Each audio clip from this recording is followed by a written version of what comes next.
And hello and welcome back to Carnivore Scott. You could call that Carniorvore.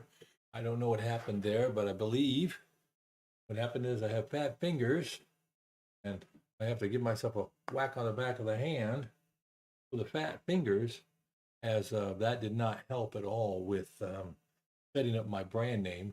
But it is what it is, and I can only do what I can do. And so here I am, and it is Tuesday evening, and it's been a rainy couple of days here in North Alabama. So there we are. And today, I just want to throw out another opportunity to chat with folks. It's about 7:49 here. We're starting, and of course, this was an unadvertised live stream, so there's not a whole bunch for people to grasp onto.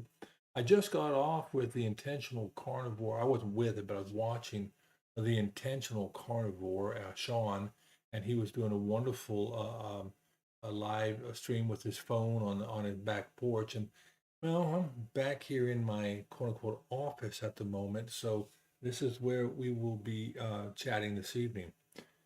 The idea here is I'm also going to record this. I'm going to try to see if I can take snippets from this live broadcast and turn it into a regular video. And there may be even an opportunity to grab a short out of here. I don't know. We're going to see what happens. We'll see who comes in. I mean, I know people are busy. It's almost 8 o'clock here in the central time. So for the east side, it's 9 o'clock. For over in Germany, it's like in the middle of the night. People are just maybe starting to get ready to wake up or thinking about waking up. Over in South Africa, we had a wonderful visitor from South Africa yesterday, and that was pretty awesome because we were able to get around there.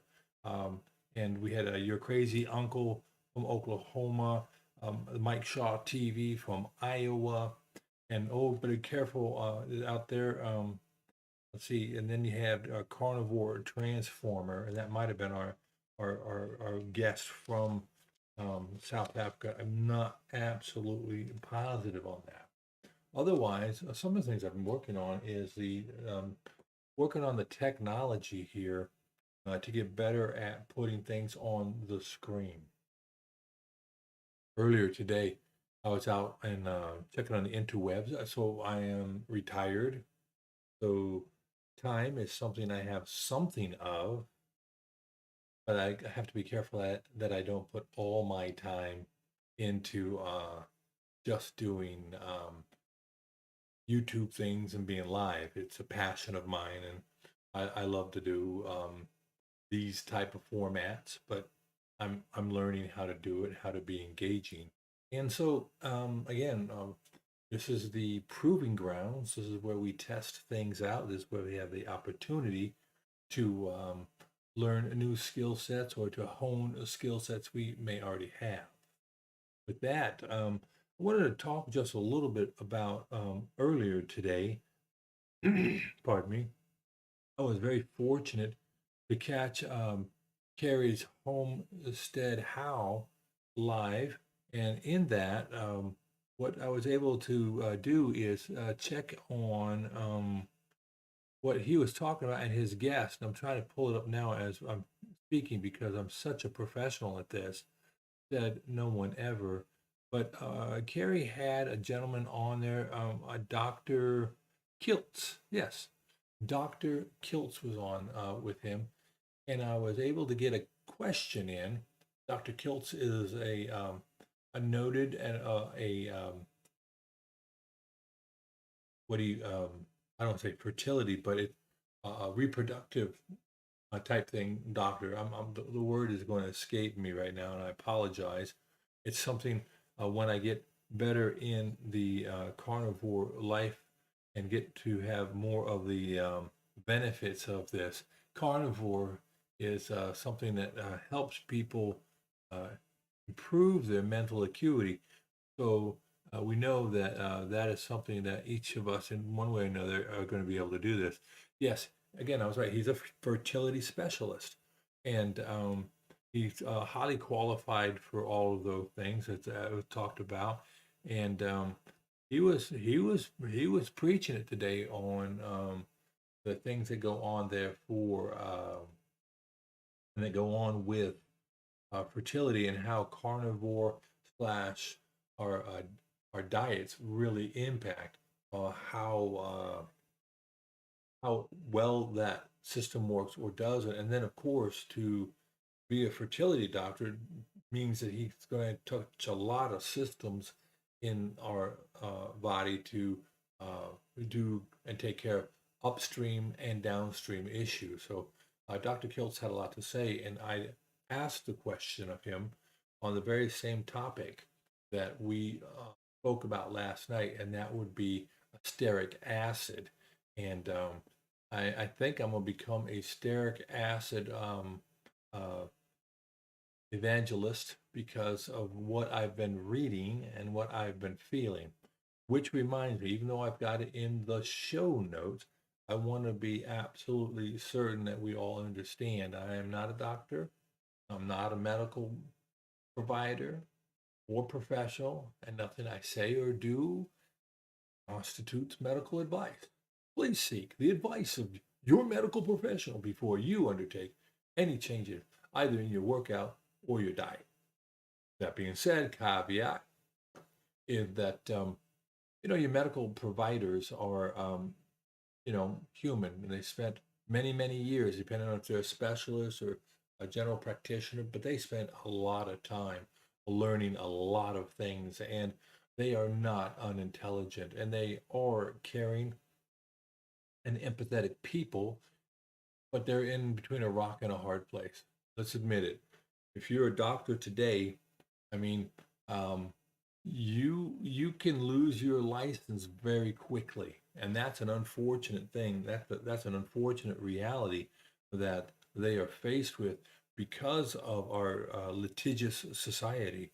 There's there's no way to work around that. There just isn't. I mean, if you're going to be if you're going to be a medical professional, you're going to have liability insurance, and you're going to have to worry about malpractice things, and you're going to have to deal with knuckleheads and knotheads and stiff-necked people, and so there is very little joy in that regard for medical professional because they do want to help.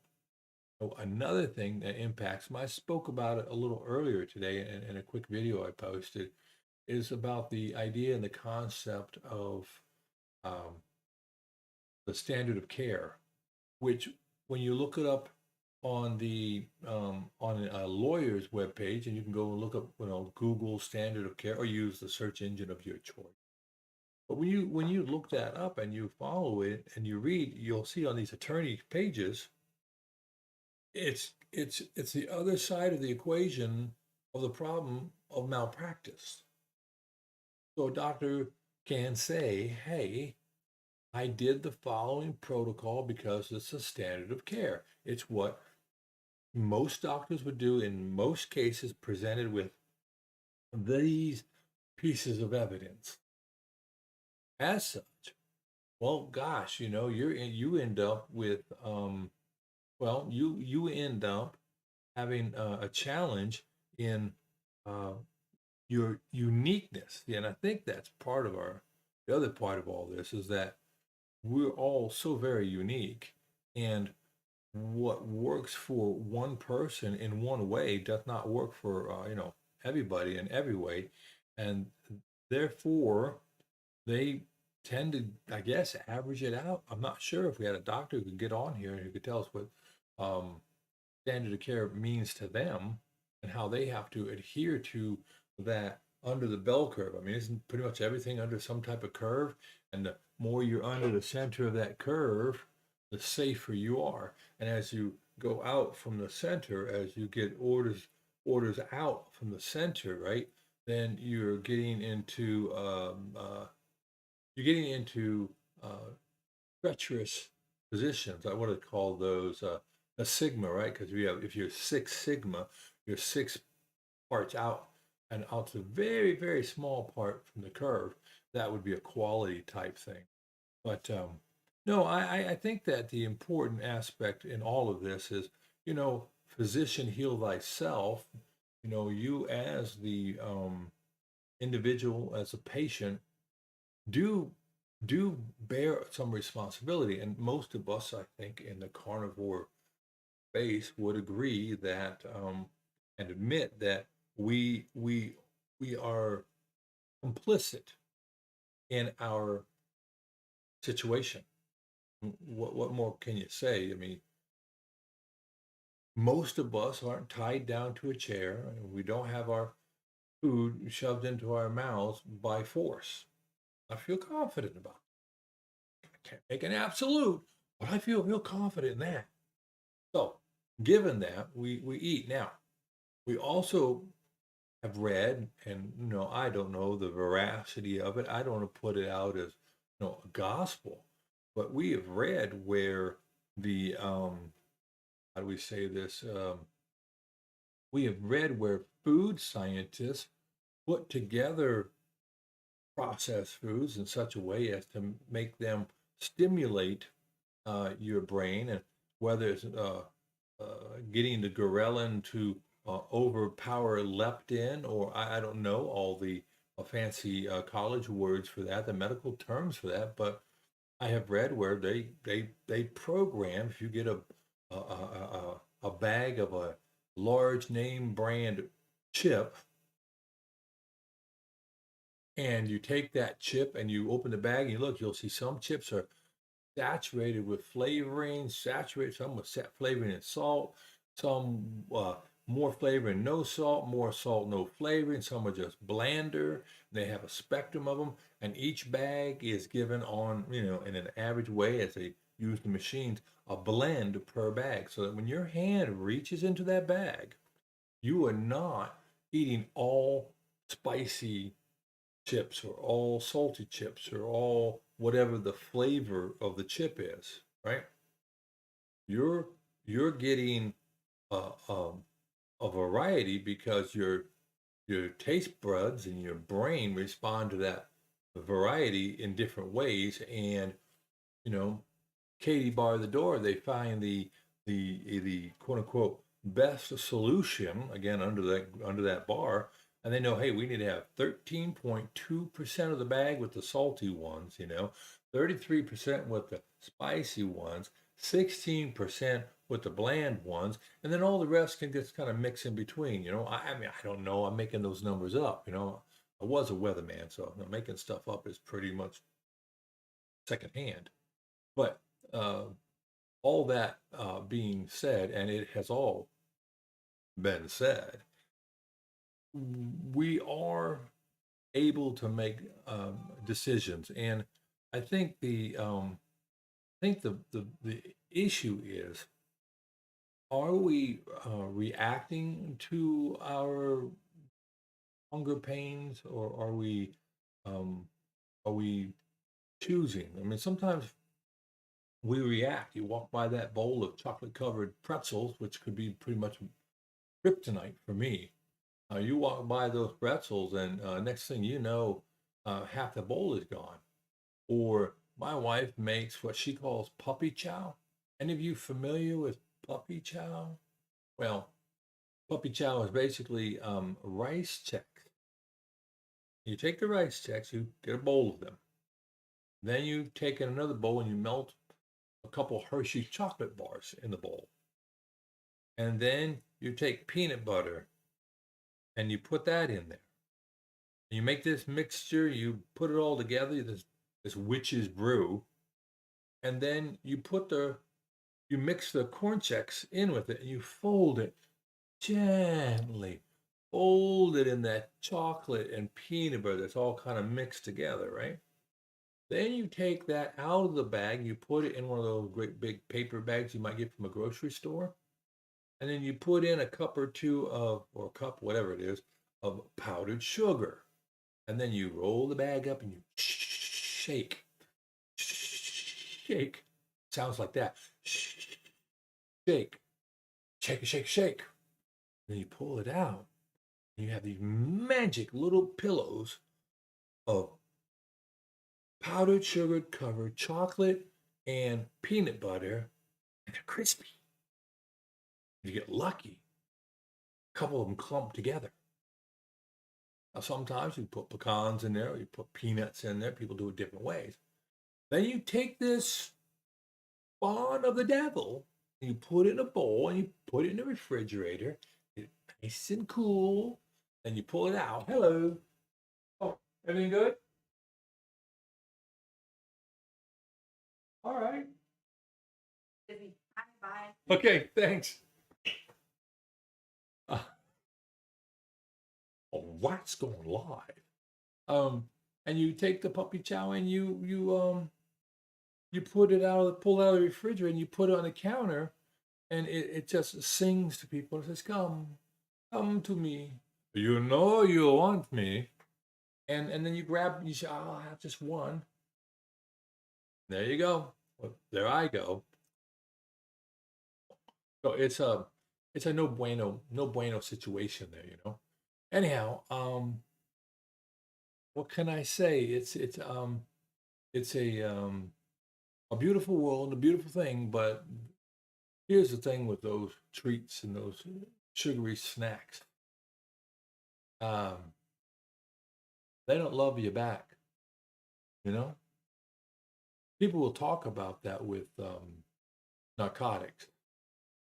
You know, people who've been involved in narcotics, they understand that well, you get that rush, that high, you get the parts of the brains and the dopamines or whatever, and you get your fix, and you go through that whole thing of needing more and getting wrecked. No one ever says that sugar is that, right? But I read and heard that it affects pretty much the same parts of the brain. And all of us who've been down that road, we know it. And I have a sugar problem. So let me rephrase that. I have a sweetness problem. I want my sweet. And I'm going to have my sweet. But then my sweets had me.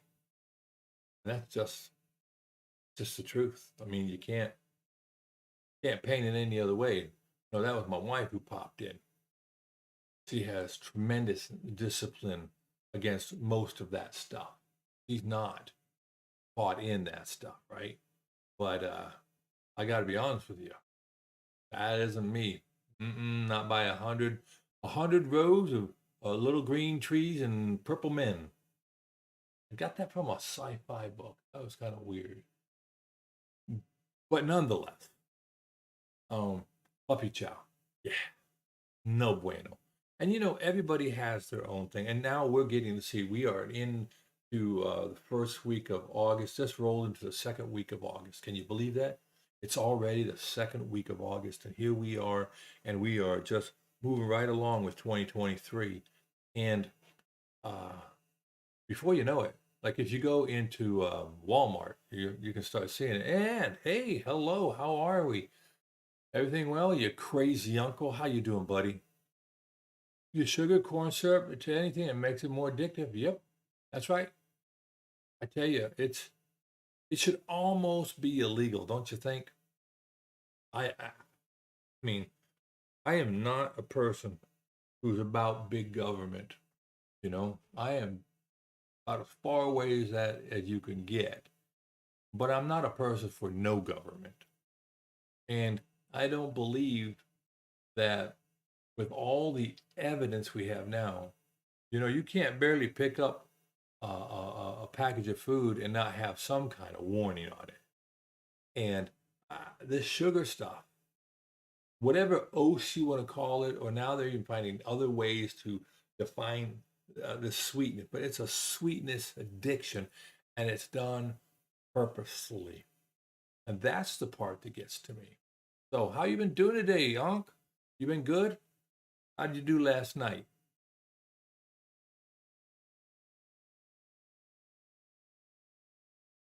How are things in Oklahoma? I was noticing. I think tomorrow you guys are under some pretty significant weather. Is that true?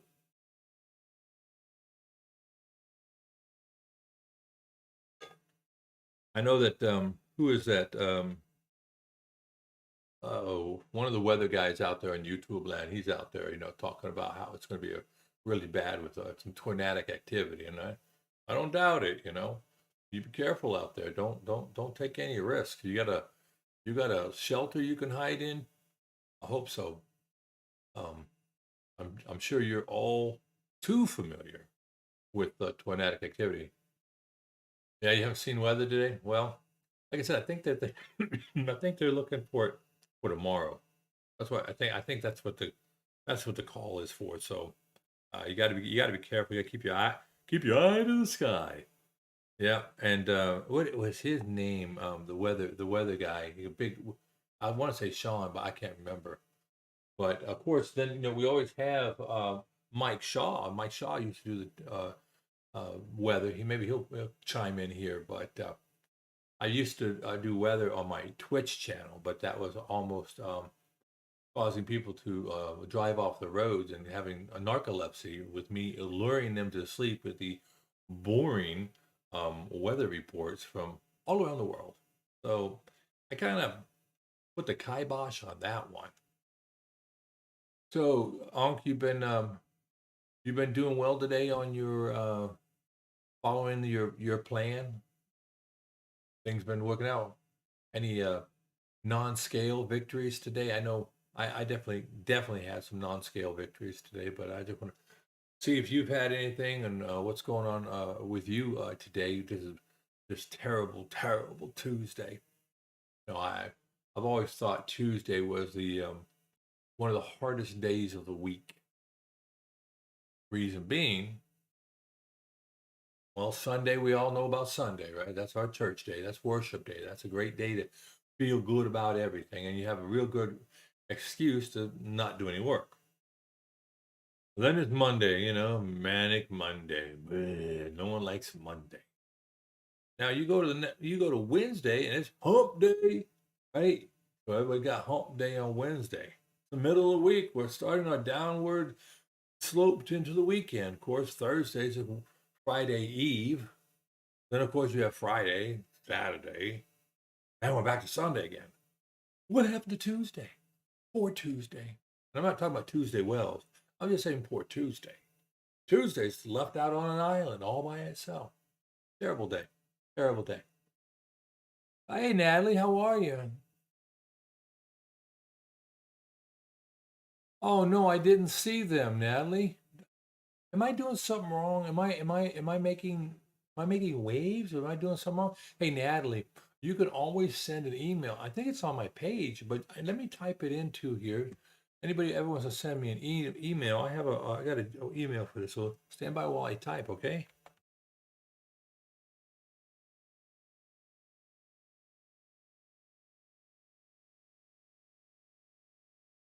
That should work. If I typed it right, yeah, Carnivore Scott. And Carnivore spelled the right way on my email. On Thursday, I'm gonna be allowed to go in and change my handle. I had one, and then I changed it, and I mistyped it, and I pushed enter, and I changed it, pushed enter, and you only get to change it twice in 14 days. So now I have the wrong name out there. But I figured when I went on the Carnivore Carries Homestead How and had that great 10-hour carnathon, I had my 2 minutes of fame, 5 minutes of fame, and everybody was looking at me and no one could find me because that's okay. I surrendered all to God. God's got this. It's going to be all right. All right. Okay. Thank you so much. I appreciate that, Natalie. So, how you been doing, Natalie? What's going on with you, and how are things going in your carnivore journey? What have you been working on, and what's working, not working? What are your goals? How long have you been doing? What part of the world are you coming in from, Natalie? All those things. I like to start to keep a little bit of a journal. Everybody says you should keep a journal on these things. So here I am trying to keep a little bit of a journal, just so that I can go back and I can remember, like today when Crazy Uncle comes in, I know he's from Oklahoma. It kind of helps out. I know. If someone would make big points if they just go back and watch all 10 hours and then get all the names. And I don't know if Harry could put one of his other daughters on it or something and say, hey, just go back. and find all the the emails, because everybody was emailed the link and everybody responded with the link. So hopefully something can be done with that, because that would help out a lot of channels. Like my channel, I think I'm at 63 subscribers, right? And I would like to get to 1,000 and 4,000 hours. Of course I would. I would love to be monetized. That would be an awesome thing. But I can't let that drive what I'm doing, because what I'm doing with doing this is accountability. So when I look on here and I say, hey, Natalie Spencer, she did it, and she was in on tonight, and I can start to build a rapport. And you get to be an older person, and I don't know how old you are, Natalie. I'm not going to ask you for your age, but you get a little older and you realize relationships are important, and relationships over numbers, right? And so here we are. You're ketovore at the moment, but trying to fix some autoimmune. Oh, you're in it from the UK. Awesome. So when you say the UK, that can be a lot of different things for the people from the UK. Like my family came over from Wales in the early 1900s. I'm only second generation American, and yeah. So my grandfather was and my great grandfather were coal miners, and they moved to Pennsylvania, and that's where my father was born, and hence then I showed up somewhere along the line there. So tons of names from the 10-hour live left. Yeah. Oh, the chat been removed. Might have been people um overwhelming some of the people in chat with a lot of stuff. I don't know. I've learned try to be chill. Say what I want to say in the chat, put it out there, and then leave it like that. Uh, Old enough. That's all right. Good. Southern England. All right. All right. Because um, I'm try to remember where my family was in Wales, and sometimes I remember it, and sometimes I don't. But I have lots of memorabilia and pictures. Do you know the Gwent men's singers? Are you familiar with that? Oh, YouTube. Okay, could be. You could be. I don't know if you're familiar with the Gwent men's singing group. And the Welsh are credited with some of that fantastic, starting the 4-part type music. Now I'm pretty sure about that, but I wouldn't bet on it. Yeah. Well, the Gwent the men's groups from Wales, they with my great grandfather, he traveled around with the first, I want to say, Tom Jones or Tom Burt Jones, back in the late 1800s, early 1900s. He toured around the world. He toured the United States, and yeah. And my great grandfather was a baritone, and he came over on the boat, and I have postcards he bought. They used to come kind of small, they'd be kind of small, and for 3 cents he could send them back to Wales to the family there, and they're fanfold, and they're like Denver, Dallas, um, this other cities, Salt Lake City maybe, and St. Louis, and they got the stamp. They got the postmark 1903. So great grandpa really liked what he did, and he was pretty good at it, and people paid him. The group actually sang in the White House at one point in time. He has a great big picture, the group and the president in the White House, and it was so good he decided to move over here, and so they moved over and immigrated in the early 1900s, must be about, let's say, 1904 or 1908, and great grandpa had his little son, and his little son met this other girl, and another story altogether in that, and there began the family line. But just one son, born on Christmas Day. I can't imagine what it was like for my father to be the only son of an immigrant family born on Christmas Day. Yeah. So I love my daddy. But here I am now in North Alabama. By the way, I don't mean to be rude. I'm in North Alabama, not too far from Huntsville, Alabama. And yeah, coming to you live from my man cave-ish studio, my area. Yeah, yeah, that's it. So yeah, I got great memorabilia for him and some other family members. And so like I said, my great grandfather, he actually sang in the Metropolitan and in the Met, and he sang at Carnegie Hall, and he has a little flyer, and he'd do his thing, and he had a very stoic picture, of course, clean shaven and all that, and he had his write ups and he had his reviews, but in the end, he was an electrician in coal mines, but he made extra money with the singing. And um, my grandfather played the piano for the silent movie. And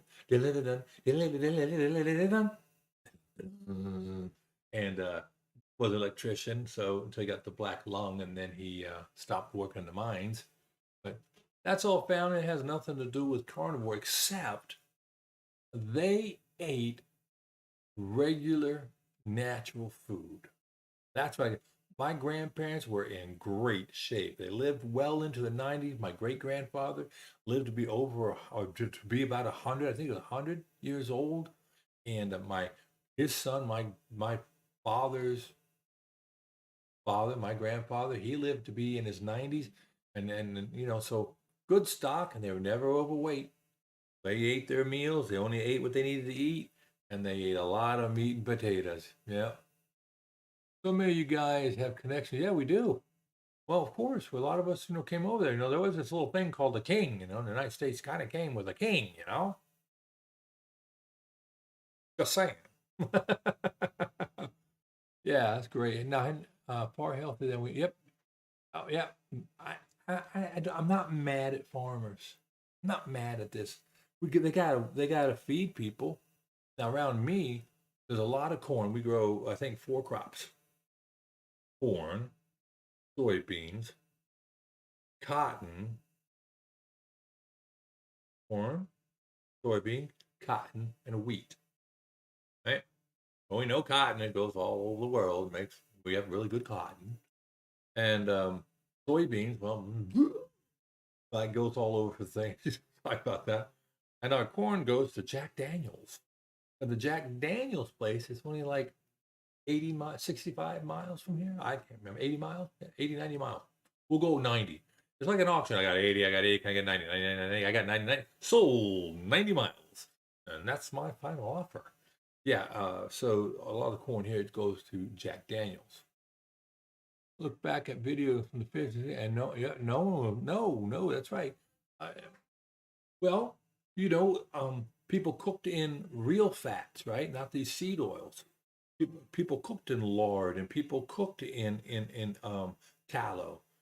And oh man, I rendered my own fat to make tallow, and I fried some things in tallow when I was doing bread 20, 30, 40 days ago. Man, that was good. Mm, that tallow make a bad food taste good. Loved it. But yeah, I look back to videos. Yeah, yeah. Also, when you went to McDonald's in 1960 and 1965, and you asked for a hamburger, you got a little old hamburger. It's a hamburger, that big around, right? And only maybe that tall. I need a hamburger. My big old farmer hands, I can put a hamburger in here and it can kind of disappear.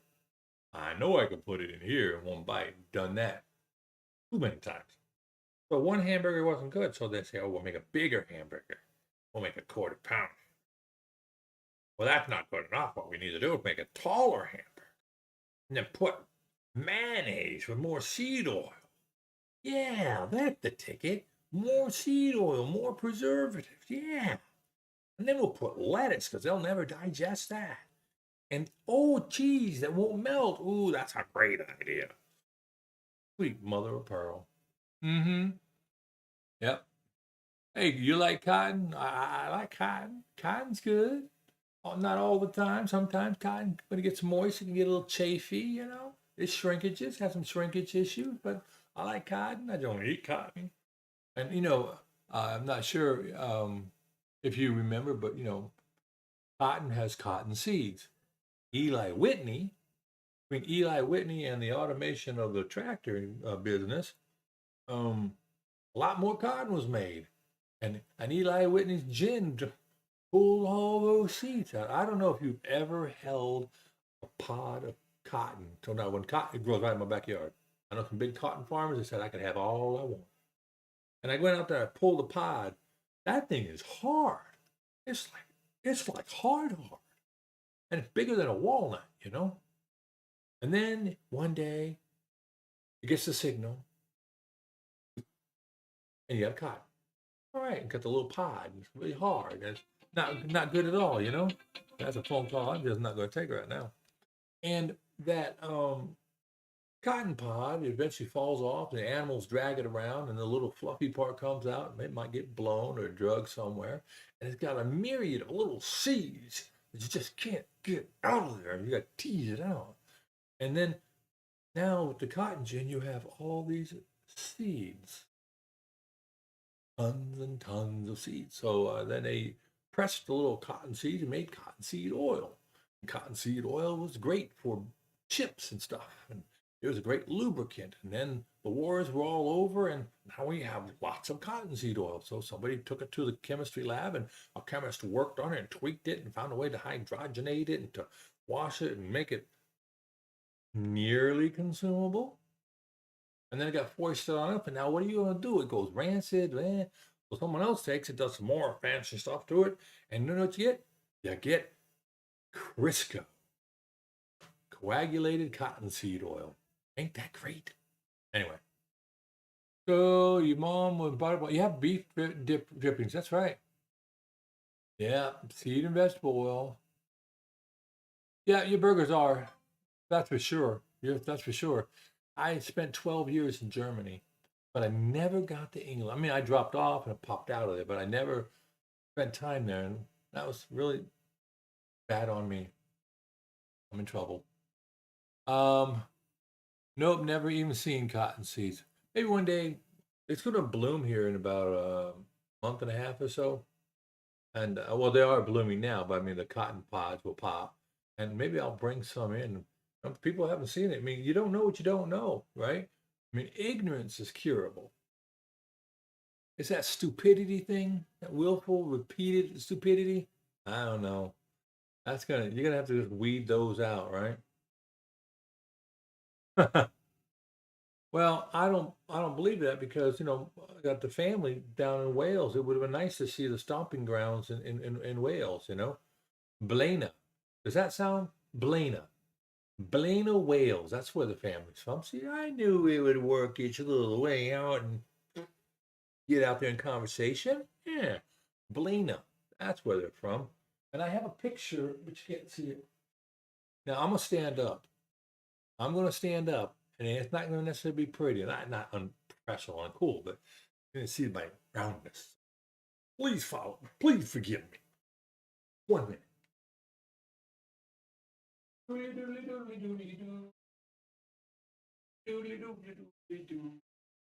Ooh. We'll do show and tell.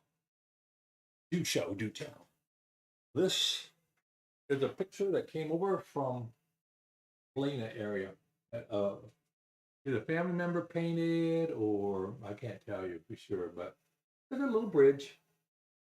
I keep it here to remind me of my roots. When I was in Germany, I eventually became aware, and I actually visited some hometown area in Karlsruhe, Germany, on my mom's side. So, oh, Wales is beautiful. Oh, you do have beautiful places, I'm sure. I bet you have beautiful people too. I mean, I've been around the world, and I wasn't shooting at all of them. I've been around a lot of the world. And I met some really, really wonderful people. I spent 20 years in the Air Force as a weather guesser. I know in England it's pretty difficult to guess the weather. Weather today: partly cloudy, partly windy, partly sunny, partly clear, partly wet, maybe dry, could be cold, followed by the same thing in the other order the next hour. And then wait 2 hours, reverse it, and we'll do it all again.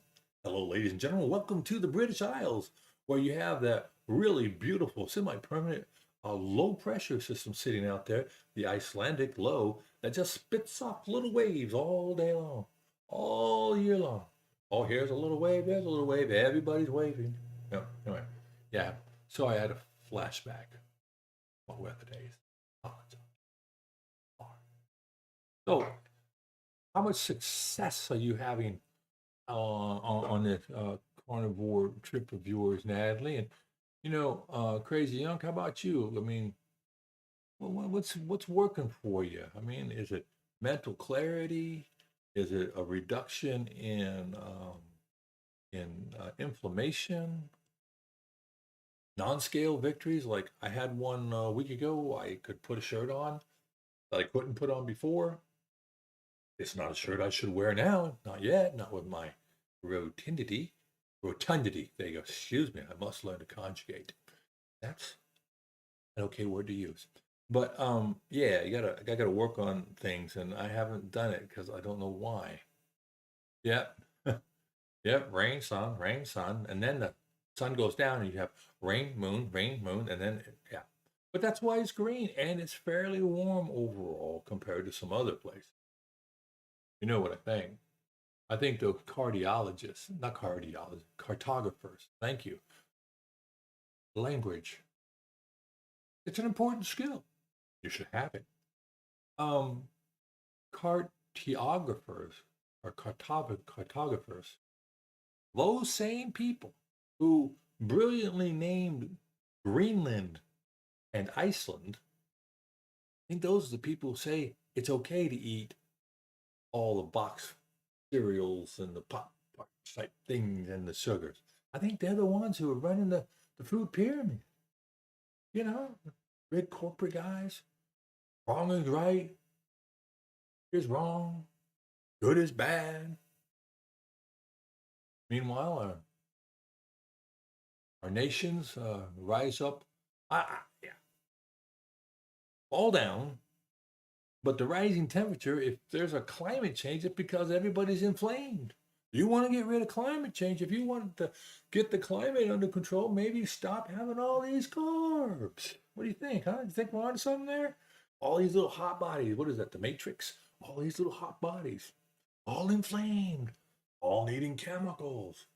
And most, I do believe, a large number of medications are petroleum based at some point. Don't like that. Energy level improved. Yeah, lost about 5 kilograms. That's awesome. What is it, about 13 pounds? But you're not large build. I also know improvement in inflammation. So, hey, great. That's good for you. You know, seeing things happen just makes you produce more and want to do more and stay, with the program. Now, I also know that when I cheat, I had a small bit of sugar or wheat. Boy, did I know it. Yeah. That, you speak a truth in that one because, I haven't necessarily called what I call cheating yet. A cookie, not even one little pecan. I love those. But I used we used some enchilada flavor packet on some hamburger just to change it up a little bit. That did not go good in my belly. That did not go good. I did not like that. Oh, this is honestly the first diet I've ever done. Still feel, you know, I'm notorious for being a hair splitter, nitpicker, or something. So instead of saying that, I would add to what you said, Natalie, that this way of eating, this diet has such a negative connotation. A diet. I'll do it now and I'll die for it. Diet. No, it inherently has this connotation of a temporary event. I'm going to fix this thing, and then when it's fixed, I'm all done. And I think for those of us who are carb addicts, I think the the verbal needs to be, this is my way of eating, it's my new lifestyle. I'm making a lifestyle change. Part of that lifestyle change is I am I'm not also having any alcohol. Now that makes me a little bit suspicious about one thing though. For people who are on the sad diet for vegans, particularly the vegan folks, I have read, and there is actually a disorder where the all the fermentation that's going on, and going on poorly, I might add, in your digestive tract makes about an ounce of alcohol every day. You ferment some grapes, you get alcohol. You ferment some cabbage, you'll get some alcohol. You ferment, there's sugars and they're fermenting, they're all the little yeasties in there. You're going to end up creating alcohol. So there was a lady who was pulled over for drunk driving. She had a blood alcohol of like 0.12, something like that. And so they threw the thing at threw the book at you, and I haven't had anything to drink, but you're under the influence. And she went to court, and they actually were able to prove that alcohol was, she had this overabundance of the production of alcohol in her body. So alcohol happens, but I am not adding, what is the big word they like to use? Exogenous. I'm not adding it from the outside in. There you go. It will be a permanent, yeah. Yeah, well, good. I mean, non-drinking, it's a poison. Ethanol is a poison.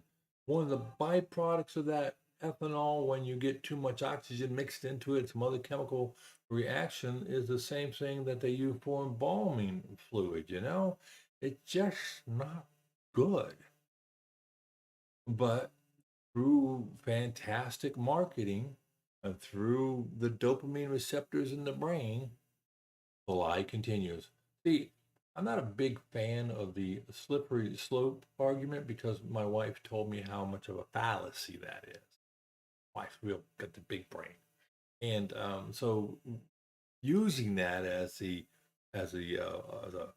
tenet of your foundation of your argument leads to challenges. So not a little slippery slope, but our brains react to what we put into them. They're meant to be filtered to save us, to help us do a bunch of things, and your brain does a wonderful job. And so other people found out about it, and the alcohol, makes you stupider and makes you make poor decisions as you go along. And we all know there's no one who makes better decisions the more they drink. That's something we can find out quick. You have too much alcohol in one day, you'll have some significant physiological responses. You have a little too much sugar, you might go, "Ooh, I don't feel so good." Lay down. But it's insidious in 20, 30, 40 years. And then they start hacking off body parts and you go blind. But it's that sugar building up. Boom, boom, boom. That's why I like Jason Fung. Have any of you ever read any Jason Fung stuff or watched his videos? Oh, live for the weekend. Yeah, that's right. It is. I remember when I was young, I was doing it too, going out there shaking my little moneymaker. Okay, shaking my rather large moneymaker. But yeah, I did the same thing, working for the weekend, living for the weekend, and then anyway, boy vey. Jason Fung, no. How about you? Well, okay, so Jason Fung, he's a nephrologist, and I spell that Fung. Jason, standard spelling. But Jason Fung is a doctor, and he is a nephrologist, right? And I believe he got up Canada, up in British Columbia. And he's a nephrologist, so he's the doctor that sees those people going into the end stage of part of their diabetes battle. And he did a lot of thinking, a lot of smart. I believe he's of Oriental descent. I won't try to peg his nationality out of sureness that I would get it wrong. But Dr. Fong, doing all his research to boil it down to less than 30 minutes, is all about fasting, intermittent fasting, maybe some prolonged fasting. So he came up with a protocol for his patients that were type 2 diabetics. And he wrote the books, The Obesity Code, and then he followed up with the Diabetic Code. I bought the Diabetic Code because the meat of the Obesity Code was in it, so you don't have to buy both books. You get the best of both worlds.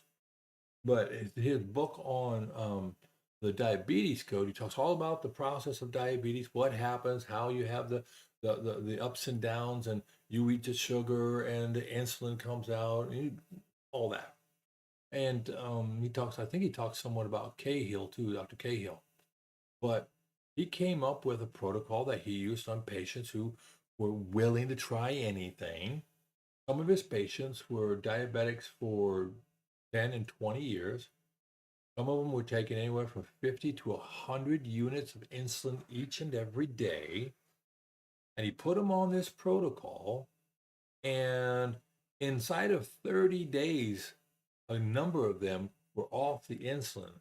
Now, they were still on the metformin. There may have been, it depended on how long and how bad you've been on that ride. It was how well it was able to be put in better terms of remission. I hesitate to use the word cured, but in remission. And so just basically, hey, stop shoving stuff into your pie hole. Give your body a chance to come back to baseline. Give your pancreas a break, and the beta islet cells in there, give them a break, right? They've been working like a dog, slave labor because of the slave we are to the carbs. The leptin and the ghrelin are out of whack. Everybody's having a fist fight. Your body's just tired. Your adrenals, I don't think they have adrenal fatigue, but your adrenals saying, whoa. Jason said, hey, take a break. Don't eat for a minute. Generally speaking, you should be able to go all night without eating. Why we call it break fast. So how about we do this? Take in fewer carbs. That means, carbs, like the whole thing. Fewer the carbs. Eat more natural, great food. And see if you can push breakfast back to lunch.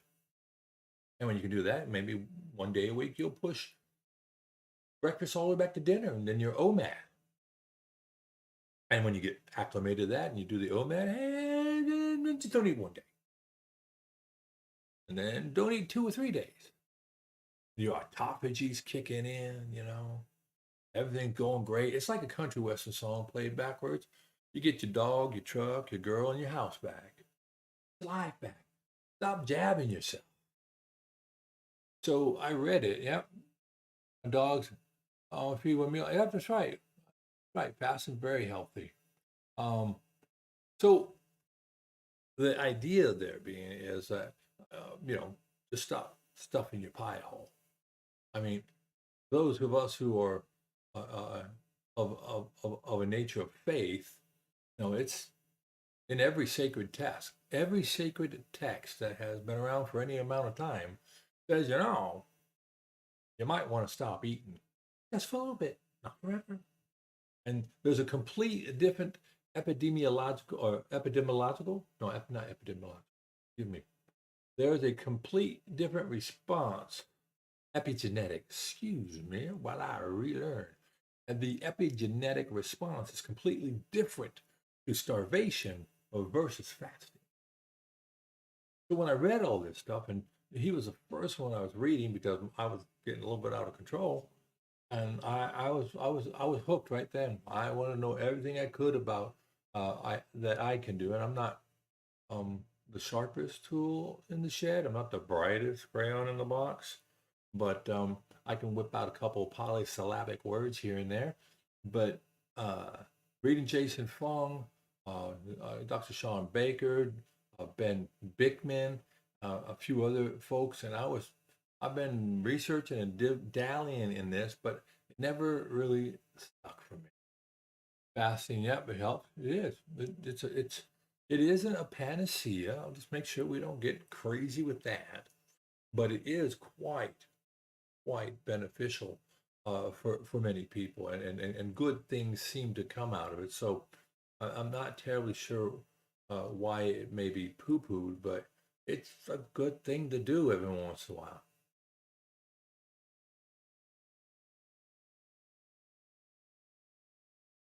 That's right. I've been in the presence of very intelligent people, and all of them, the more they learn and the more they do, it is readily apparent that the less they know. We double our knowledge base so quickly now. I don't know if it's in a month, the world knowledge. It used to take, centuries, then it took decades, then it took years, and I don't know if it's in the months realm, the amount of things that are being studied to the depth they're being studied. But all that studying, and we still don't really know how aspirin works. How is it that substance that someone found in a tree bark down in Central and South America, how does it really work? I don't necessarily know. Well, it's complex stuff, and you have to isolate things down and get rid of confounding factors. So it makes it really tough, which goes to why food science is so tough. Um, right now the lottery here, I know you have a lottery in Europe. I don't know if you have a lottery there in England, but here in the United States, the lottery is at $1.5 billion and climbing. 1 billion. And I said to myself, self, what are you going to do when you win that? And I said, well, a lot of things, but one of the things I'd love to do is to commission or make a chair or do a food lab so we can get, that gold standard, um, what is it? Placebo controlled, double blind, studies done on uh, the impacts of uh, carnivorous diet, on protein versus carbohydrates and fats, and find out between those three macronutrients in multiple areas how they actually work, and just put aside $100 million and put together an institute and get some really smart people who aren't homers for the pharmaceutical industry or the agricultural industry or the pharmaceutical industry or the petroleum industry, and have them do some serious studies and get some serious stuff out. Have someone do a serious study on um, lima beans and corn and rice grown in these current conditions and how they impact people who are on the SAD versus carnivore, things like that. That'd be totally cool, huh? Yeah, you have the lottery there. Well, exactly. I get it, but that's my point. The other thing I'd like to do, like I was reading about olive oil. I've been fascinated with that for as a topic on and off for a number of years. And many advertisers can sit there and say, let's say you got a can of your favorite herring or little oysters or sardines. Yes, yes, Dr. Kate Bosch, she loves them sardines. And they can say 100% pure olive oil, packed in 100% pure olive oil, as long as there's 5% olive oil in the can. Now, it could be 95% seed oil, but as long as you have 5%, hey, you can get 100% olive oil, virgin olive oil. But it's not true. The same thing with milk here in the United States. I don't know how milk is regulated in England, but here in the United States, you can put low fat milk that's 2%. That's something. Skim milk, less than 1%. So if you get whole fat milk, what percent is whole fat milk? It's a whopping 3%. How is it low fat with 33% left? So it's low fat to me would be zero. That's low fat. 1%. That might be low fat because you got rid of 66% of the fat. But when you just take out 1%, that means 66% of the fat's there. That's low fat? No, that's good lobby. You got a great lobby there in the dairy industry. Mm-hmm. And the industry that makes for all the homogenation and for all the ultra pasteurizing. Yep, yep, yep. It's crazy. It's crazy. And I used to be in politics, kind of just at the state level, and I understand some of that. And I was on the ag committee, and I had to deal with agricultural issues. And I can tell you, I didn't know a lot, but I tell you, I promise you, I swear on my grandma's Bible that in one hearing I did say, quote unquote, let me be clear. I am a fan of food and I have the hips to prove it. That's right. I like food. I'll eat it. Hmm. But let's make sure we have a good understanding what we're calling food and all the things that were going on now. Neither here nor there. But yeah, we just, there's just too much misinformation, disinformation, dishonesty, and I don't believe it's at all innocent. It's all about turning a buck.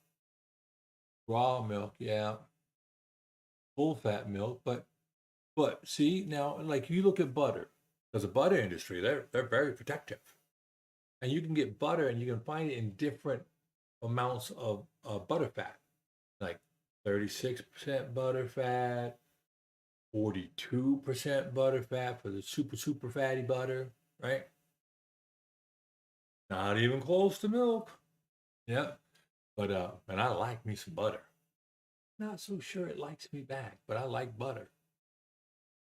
There we are. Or as for me, I haven't really said to you, Miss Natalie, that much about the whole carnivore thing, but last time I weighed in about 290.3 pounds. I started at 303 pounds this go around. I'd been up to 316, but I was eating anything and everything I wanted to, and I was on the way up, and I just said, I can't do this, you know. So when I officially started, I was about 303 pounds. So I'm down about 13 pounds, give or take, on my last weigh-in. I'm gonna weigh in on Friday, and that'll be my big weigh-in. And why I'm hopeful. I'm really hoping that I'm down under 290 by that time. But if I am, I am. If I'm not, I'm not.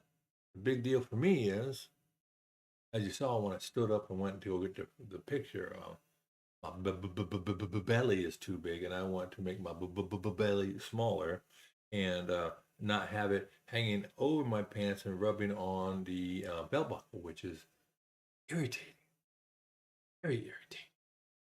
So I am on day 19. Day 19. No, no, no, no, no, 19. No, no, no, no, no, 19. Yeah, on this go around. Now, what kind of works for me is about 2 years ago I did this. I lost about 30 pounds, and then I lost my mind. And I also was nipping the bottle on a regular basis, never too much. I don't like to get schnockered. I just no value added. But you get stressed and eat a chocolate bar, have a drink. I don't know.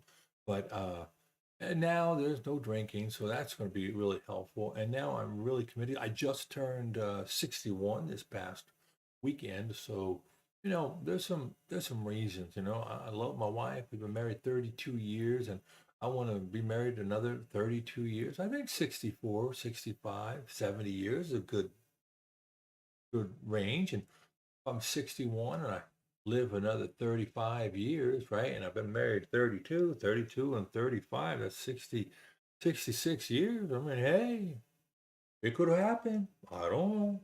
But we're working for it. And doing this carnivore, I think will help. Oh, thank you. Yeah, yeah, early days so far. You will see improvement. Yeah, I know. I already feel better with the inflammation. Yes. But I think I have a little bit of arthritis right there. I like to try to play the guitar. I'm no good at it, but it doesn't stop me from trying. And I try to do that guitar thing, and I can feel it like, ooh, that's no bueno, that's hurting. But other than that, non-scale victories again. Like I said, I could put a shirt on I couldn't wear before. I shouldn't wear it now. I need to go grab it, make sure I can keep it for a later on shot. I can put pants on I couldn't put on before. My ankles are there now. See, my ankles have disappeared for a couple of years, so I had cankles. I have really bad edema because I think I have some varicose vein kind of bad valves in the veins. So I've got to hope that this will improve all of that as well because um, I apologize, but my wife and my family have a running a running dad joke thing going on, and I just saw what my wife posted. And it's gonna make me blush. Yeah, my progress improvement. Yeah, they'll be there. And one of the things I'm doing is I'm growing hair. See, hair. I don't normally have hair. I normally have a much different visage because well, I'm just not real good at growing hair. I know it's a sad thing, but it's it's a real thing, you know. And I want to show, say, Bermuda, say, episode, episode. I'm learning how to type. I apologize. Um, let's see, right here in episode 4. Let's see if we get this one. Hopefully, I won't get a no, we're not going to show we're not going to show that. We aren't going to do that. I've been in a mini series lately. Yeah, I've been well, the past few years I was in a web series, a mini series, web series as an actor. I'm not a good actor. I'm just an actor. And the thing is that I don't want that. Who has do what I'm telling you to do, not what I asked you to do. All right. And in that web series, I think one of the reasons I was selected for it is I'm tall and I'm not overly handsome, and so the good thing is I make a good bad guy. So I'm going to try to see if I can find. May I find? There we go. See all photos, and we're going to go to and then I'm going to go over here and do the left screen capture. I'm not sure how this is going to work. Pardon me. There it is. So you can see right here in this difficult photograph. Oh, it won't let me do it. I can't embiggen it like I wanted to. I want to make it bigger. It says no. That's all you can get. Oh, there you go. There you go. That's what I normally look like when I'm doing the theatrical things. And yeah, big old eyebrows, ugly little mole, cheesy beard. Yeah, that's me. And I do all sorts of things in that movie that are unkind. I'm an unkind person. I am a bad man. No one knows what it's like to be the bad man. And there I am again. And there's my belly. Whew, man, I'm carrying a little mini me right in here. Yeah, that's what it is. It's a mini me. But anyhow, that's normally what my visage is. And now we are going to take that off. We don't need to see that. Yeah, no. I haven't been a pro at anything. An expert, yes. A drip under pressure. A pro? No way. No, actually, I was paid. Well, for some of it, not for that. Done some commercials, some stage work, this, that, and other, but it's, the hobby I did. I'm not doing it now. I'm doing this instead because it's better for me. And I would like to help people. I'm that guy. Like to help people. Well, I'm hopeful. Now, what I need to do, I went out and I got on my cross trainer. If you go look on my channel, you can watch a Batman working out. Isn't that what everybody wants to do? Doing high intensity interval training. I did that HIIT training, and then after I did the HIIT training for 2 days in a row, I said I'm gonna take a little break. I need to get back to it, and what I really need to do is I need to do some abdominal muscle, not the rectus abdominis, the six pack, that whatever. But I gotta get them transverse things, all them obliques that are like this, like that, like this. And, they're like an onion. You got layers of transverse obliques, and those are actually the girdle, the musculature that holds your innards in. And then that helps with a lot of like gut motility. That helps with mobility, gut motility, whatever word you want to use. Of course, it makes your waist pop in and things like that.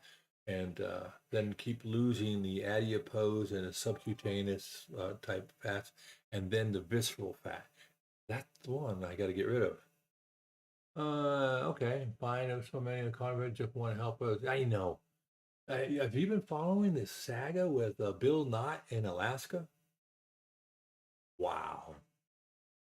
You know, these things happen for a reason, and people are put in our lives for a reason. That's my belief.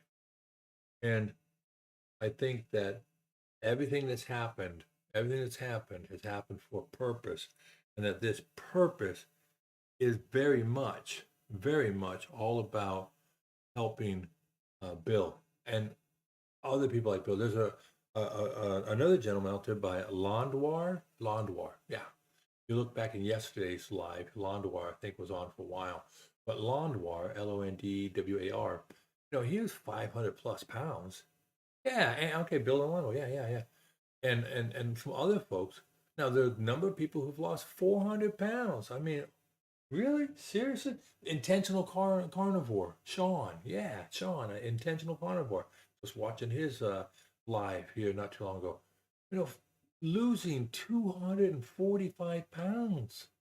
That's like the whole group of Menudo or two of the Backstreet Boys. I mean, that's a lot of weight. I mean, my gosh. So you follow lots of people. Yeah, they are, and it is amazing. I wonder, what do you think about so many of us have been in such dark places that we we can relate to the pain of it all, to the suffering, to the mental anguish, to the self-loathing, and to the ridicule, the embarrassment, and how it chips away at you day in, day out. So eventually the platitudes and the things that you're told just irritate you. And you go into a deeper dive, and yeah, that's just yep.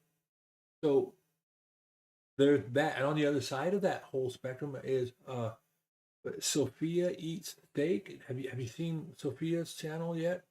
I know that she did a short thing to herald the thing going on in Homestead House for Carrie, right? But Sophia Eats Steak. I went out and I followed her, and I think she's 16 years old, and she has fought anorexia nervosa, right? And a year ago, she went to the hospital for checkups and stuff, and her malnourishment was so bad that she didn't get to leave the hospital. This year she went and she got a pat on the back from her doctors, putting on weight.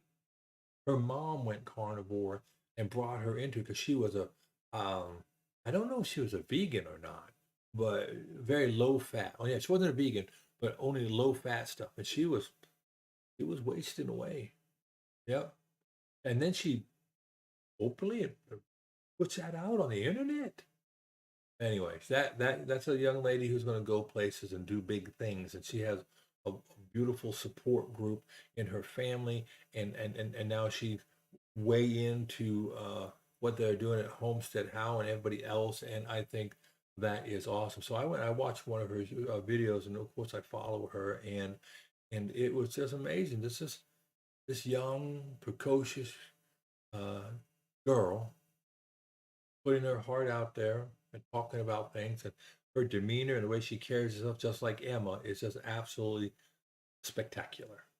So hats off to her. I mean, if all our young children could be at least briefly like that, this world would be a much different place. Maybe if we get them all off these sad diets, it would be like that. But so on one end of the spectrum, you have your Bill Knotts and all these people who have shown how big a person can get, and then on the other end you have the underweight people, and they struggle mightily. Oh, they struggle.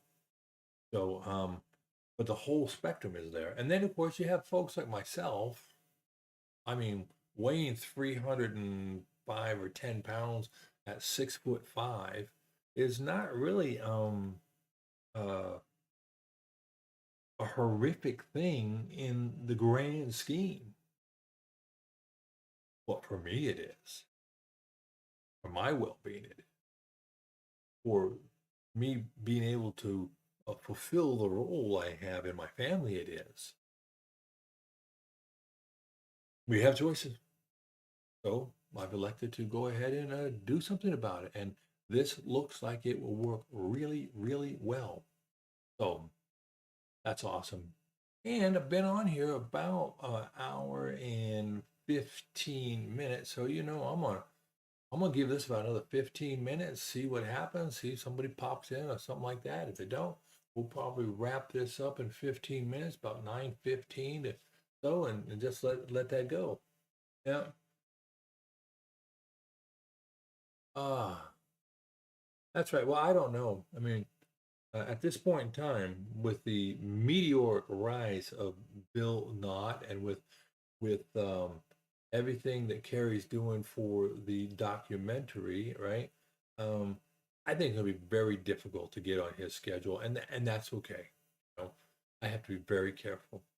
I am very much a person who is susceptible to public exposure. I crave it. It's a remnant, if you would, of a byproduct of my childhood, which was not horrible. Just had some wonky things about it. But yeah, I do like. I think that's why I did theater and why I did the things with on the movie screen and or the small screen online. Those type of things. I like it. That's why I like this. I mean, I was a weatherman, so I did lots of interfacing with people, and then I was a politician, so I did a lot of interfacing with people. So yeah, I pretty much like this. This is my chosen hobby too, because as I get older, this is what I'm going to be able to do when I can't do carpentry stuff or whatever. But now that there's a way, who knows? I may just drop off the social media platform one day and go back to making things. I like to do artsy fartsy stuff, so that's what I do. So speaking of me, like, what are some of the hobbies that you engage in? If you do hobbies, like, are you a musician, puzzler, a painter, a poet, a foodie, gardening? I don't want to just pick out stereotypical hobbies. Photography. Well, thank you. You're too kind. Uh, we used to say in when I was in politics, people would come up and ask, "Hey, can we get him to speak here? And can we get him to speak there?" And I'd always say, here's the issue. Getting him to speak isn't hard. It's getting me to shut up. uh, yeah, yeah, taking care of that. Animal lover, 3 dogs, like gardening and collecting anything. Okay, so I've got 2 dogs. Gardening. I'm good with it, but I'm not really great at maintaining it. That goes right along with my weight issues. I initialize great, but maintaining is other than my marriage. So my marriage, my faith, and my family. Those I keep. Those I maintain pretty well. Everything else, not so much. What type of dogs do you have? We have a mixed breed between Australian Shepherd and uh, Australian Shepherd and Blue Heeler. Yeah.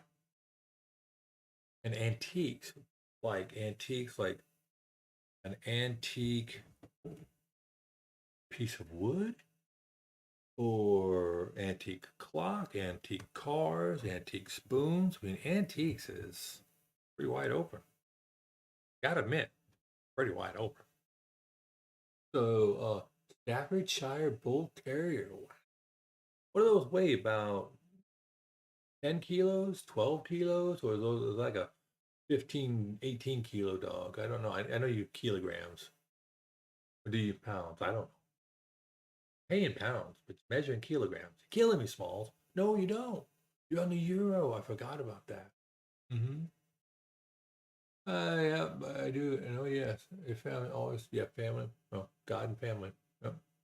Oh, we do collect wood carvings, and I love Venetian glass. Oh, man. That's a rabbit hole. Oh, I I feel you.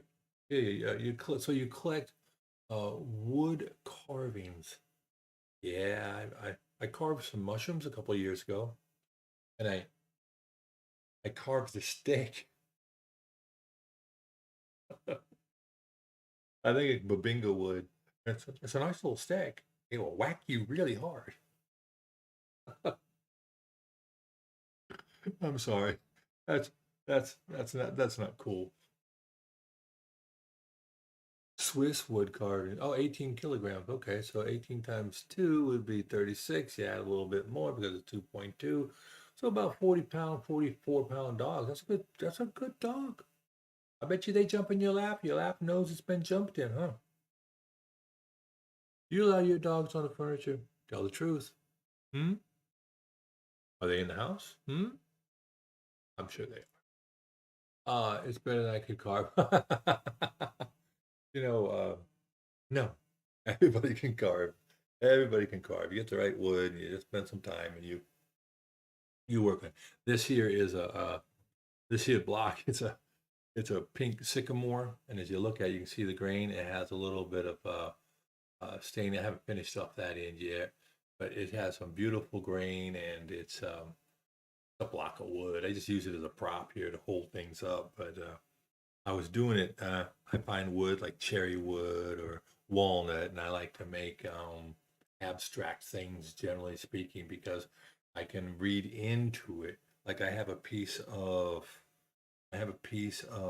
birch that has a lot of staining because of little bugs and not bacteria, but things that fungus, right? And it's just a beautiful chunk of wood.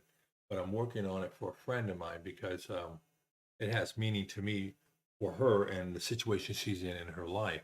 I wonder if I had it anywhere near here. I used to keep it right over here, but no, no, no, no. I must have moved that off into the other hobby place. Yeah.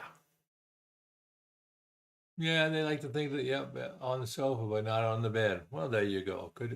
Congratulations. We're not quite that lucky. They're not allowed on there much, but they get on there. And I can appreciate wood. Burl walnut. Well, yeah, rosewood, maple. Why not? Who wouldn't? Come on. It's beautiful. It's beautiful wood.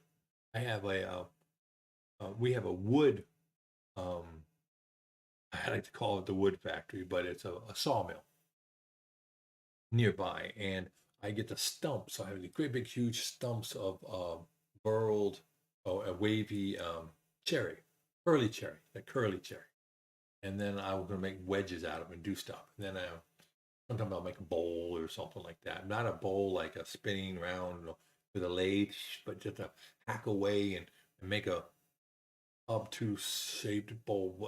What I do, this wood that this guy cuts, he throws his end pieces, his cut offs, the things that aren't worth the level of effort to make them saleable, and he takes them and he puts them in his burn pit. And if you pull them out of the burn pit before they burn, they're free. So I will get those, and I decided, I thought about it as this was wood that was thrown away to be consumed by a fire. And I have pulled it out of the fire and I have worked on it and hopefully made it into something appealing, usable too.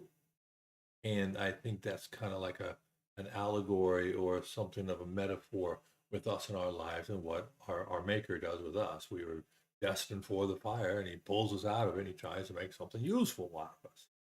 So that's my little internalization or externalization of my internal state. Yeah.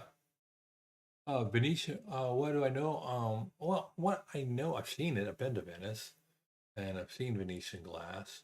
Um, and I know that it's and we have some pieces around the house, but not old Venetian glass. I also know about Vaseline glass, and I looked into glass a long time ago. I wanted to do stained glass art, but I learned how to do some of it, but it's a very expensive um, thing to get into, and mistakes can be quite expensive, and there's very few people who can do it for a living. And so I lost my taste for it, but I have a pavilion I've been building in the back part of behind our house. And in that pavilion, I wanted to put in the gables, I wanted to put a framed in stained glass, but not really so much of a definitive uh, structure, but just pretty abstract, so that when my fireplace is going, which I will get eventually, then you would see the light coming through the abstract stained glass. I may still do it, but I have to do it a different way, and I have some ideas, but I don't know a whole bunch. Yeah, the wood can have more meaning. It depends. Art and art value is only um, uh, valuable to those who like what they see. If you're not moved by it, if it's not your value, it could be thrown out on the side of the street, right? Kind of like how we do with our diet and how we do with what we eat. We just eat what we like and we pass by everything else. Well, now um, I eat what I like, but I also eat what I need to. And hopefully, with that loss, what's that? The total amount of weight I would like to lose, probably about 75 pounds, ungefähr, But if it's 65, if getting below 65-pound weight loss is like that law of diminishing returns, if I have to do 6 hours of exercise or 5 hours of exercise a day, I'm not going for it. I'm just not. But if I lose 65 pounds, I won't do that with it. That's right. Glass is beautiful. It is pretty resilient too. Um, that's what I think. I did do for a while a little bit of work in an art form that uses Demar resin and beeswax. And this here, something I did up, just playing around on a piece of wood, and I've used inks and stencils and oil-based paint and lots of this wax, and there's about, I don't know, 30 coats. Not this part. This is plywood here, but from this last little part above my finger here, all along, kind of like a yellow color. So that's about 30 layers of wax that has, with the Damar resin in it, it it becomes hard, and you can actually buff it and make it shiny, and it's very durable. They find this artwork, this type of artwork, which I'm desperately trying to remember, but it's called. They find it in pyramids, and it's lasted thousands and thousands of years. But there's a chemical reaction that goes on between the Damar resin and the beeswax that makes it another type of product. And you can see that a pretty good. I don't know if you can see that there's a shimmer on there. There's a shine, and yeah. So I made this and a few other things, and it's a lot of fun. But it takes time, and it has a little bit of cost to it, and it's just another way to do something that's cool, And so I figured, hey, I'll do that. And who knows what my next hobby will be? I'm a serial hobbyist. Well, okay, you got to go. I got to go. Hey, you take care. Put the info in. I'll figure out what I can do. I'm not super tech savvy, but I appreciate your time. And just have a blessed day. I know you're coming into your day now. You've got a lot to do, so I just hope that whatever you do in your journey and your walk, you have a blessed day, and we'll catch you around. I'm going to try to do this type of form, um, well, as many times as I can in a row daily. Uh, I don't know that I'll always be on the same bat channel, but same bat time. Maybe I'll get better at putting up a preparatory slide so I tell people when it's going to happen. But until then, you take care. God bless, and we'll see you next time. All right, bye. I'll go too, if I can figure out how to make the button stop. There we go. Bye-bye.